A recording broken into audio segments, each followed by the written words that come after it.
Hi friends, good morning. Please look at the next problem. See friends, problem is given in the description box. Please go through the problem first.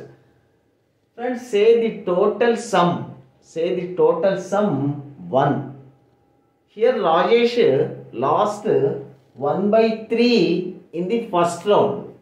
Friends, total sum 1.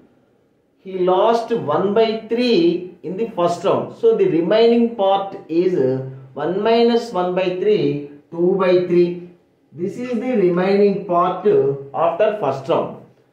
Now in the second round, he lost 3 by 5. He lost 3 by 5 means the remaining part is 1 minus 3 by 5, 2 by 5. So after second round, the remaining part is this much.